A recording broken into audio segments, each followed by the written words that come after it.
All right, this is from the homework 5.8 and it's number 7. Um, so remember that the rule for this is called the factored form of the polynomial. The rule for the factored form of the polynomial is what's happening is we're multiplying 8 times 3x minus 7 times 2x plus 5. And when we multiply these three factors together, we're going to get 0, right? So if we imagine this is a times b times c equals 0, that means if you multiply three things, we'll just call them things, three things together to get 0, one of them must have been 0, right? So what we can say is a is equal to 0, or b is equal to 0, or c is equal to 0, right? If a is equal to 0, this will all be 0. If b is equal to 0, these will all be 0. If c is equal to 0, I multiply a times b times 0, I'll get 0. I multiply a times 0 times c, I get 0. I multiply 0 times b times c, I get 0. So that's why we're always saying that this is equal to 0, and then we solve for x, okay? In this case, a is 8, so we say 8 is 0. B is 3x minus 7. 3x minus 7 is 0. C is 2x plus 5. 2x plus 5 is 0, right? 8 equals 0. That's just not true, but it doesn't really matter.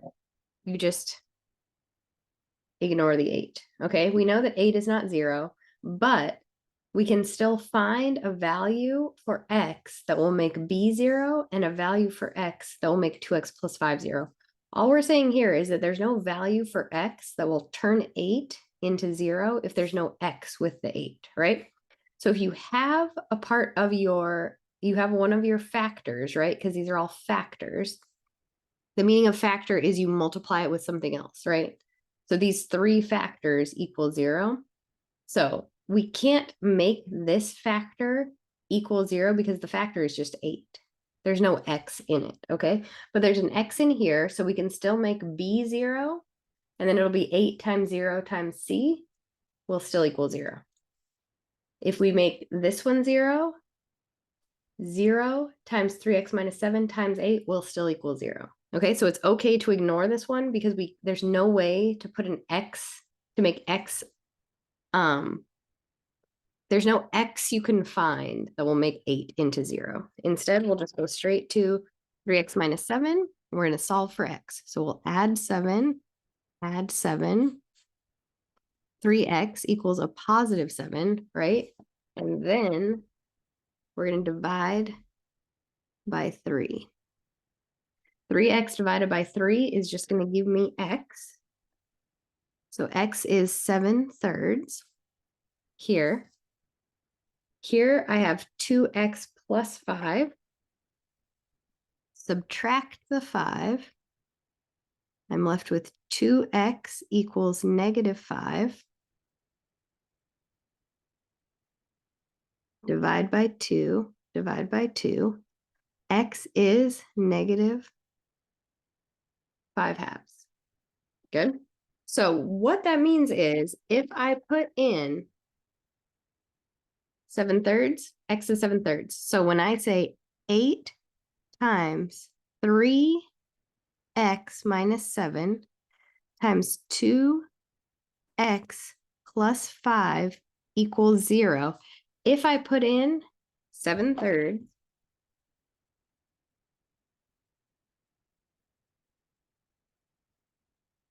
all of that's going to equal 0. So let's do it. 8 times, right? 3 times 7/3 minus 7 is equal to 0. Good. So 8 times 3 times 7/3 minus 7 times 2 times 7/3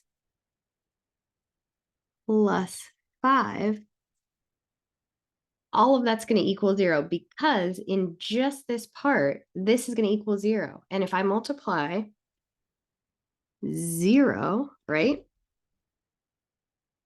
times that 8 times whatever this is, 2 times 7/3, what was it? Plus 5? 29/3. 8 times 0 times 29/3. Because of that 0,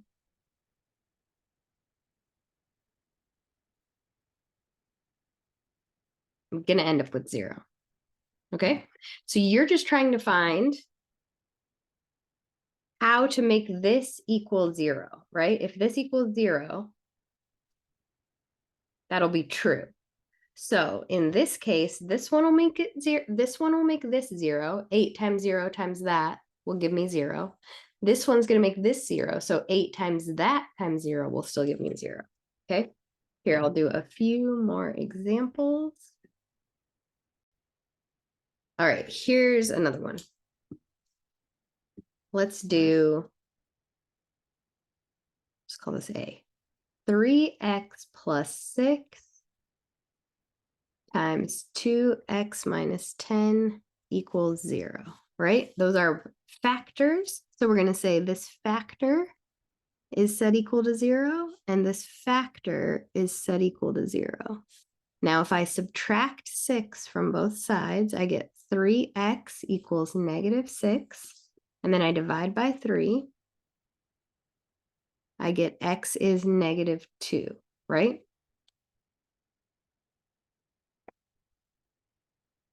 I have to weigh it down. 2x minus 10, we'll add 10. We get 2x equals a 10, divide by 2, x equals 5. Good? So if I say -2 here, 3 times -2 plus 6 times 2 times -2 minus 10. 3 times -2 is -6, right? -6 plus 6 times -4 minus 10.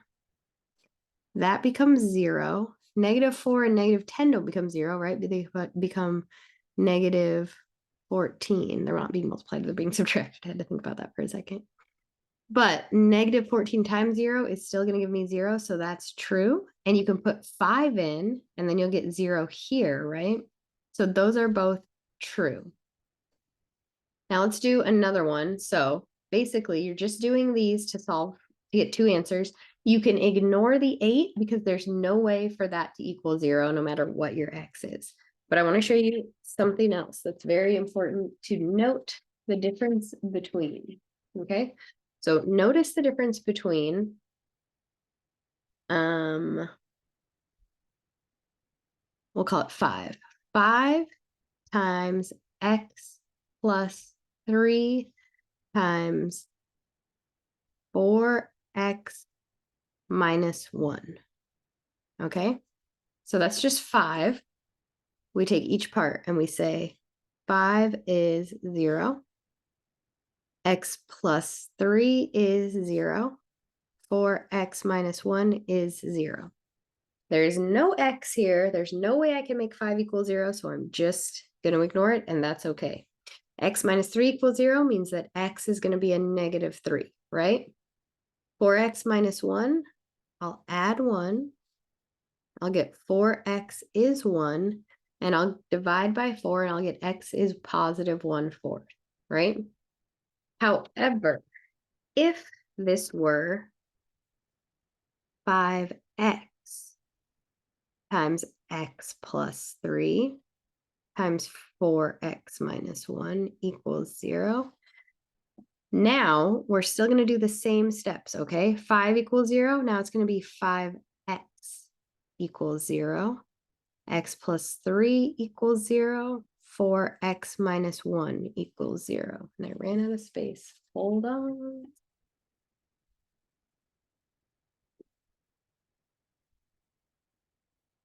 Good. So 5 equals 0 is not the same as 5x equals 0. You see the difference? 5x equals 0 means I can still solve for x because there is an x. Here there's no x. There's no way 5 equals 0. 5x equals 0, that is still solvable, right? 5x equals 0. I want x alone. So I'm going to take, it's being multiplied by 5. So I'm going to divide it by 5.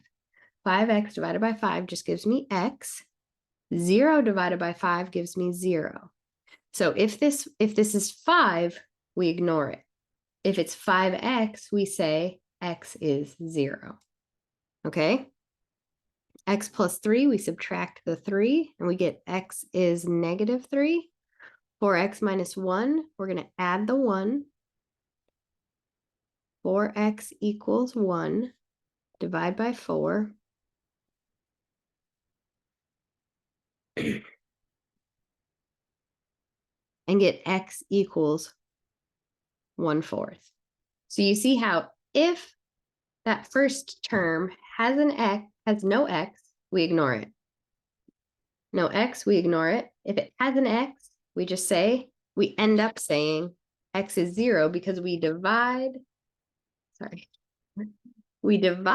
that by whatever term is in front of the x to get x alone. So here my answers are x is negative 3, 0, and positive 1/4. Okay. How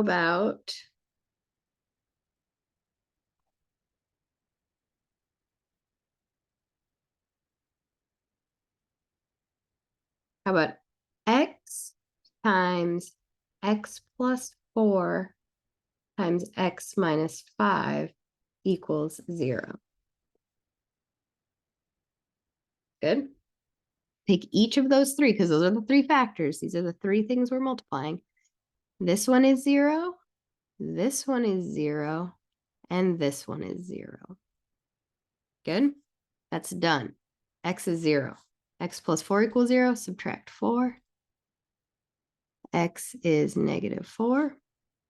Subtract 5. So we're going to add 5. X is 5. So my answers here are x is negative 4, 0, and 5.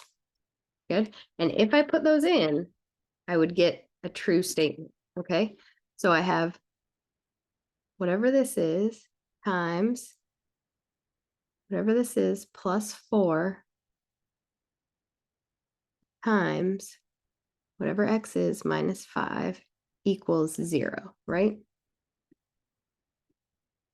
And I'm saying my x is negative 4. So let's try it with negative 4. Sorry, that's bad. It's an ugly 4.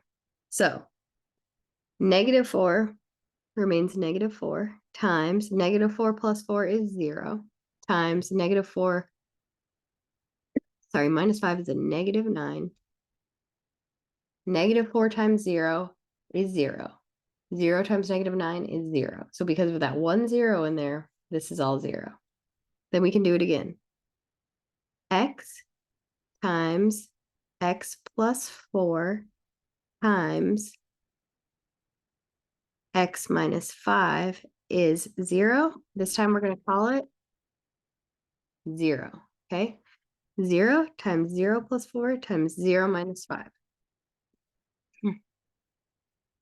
That's just 0 times 4 times negative 5.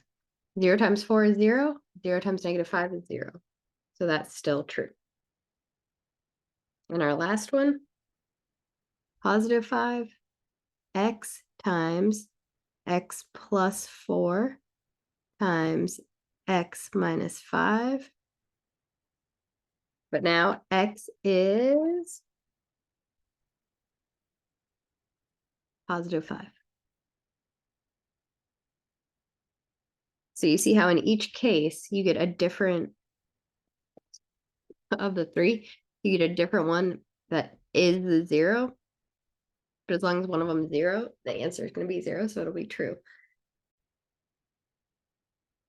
I know I'm overdoing it, but I'm going to do another one. So what about 7x times x minus 9 times 2x minus 5. Good, equals 0. 7x is 0, means x is, divide both by 7. 0 divided by 7 is just 0. X minus 9 equals 0. That means x is a positive 9, right? And then finally, I apologize. 2x minus 5 equals 0. We're going to add the 5. 2x equals 5. Divide by 2. X equals 5 halves. So there are 3 answers, okay? But one more time. Back to, just to really make it super clear, back to if it's just one number, okay? So if it's only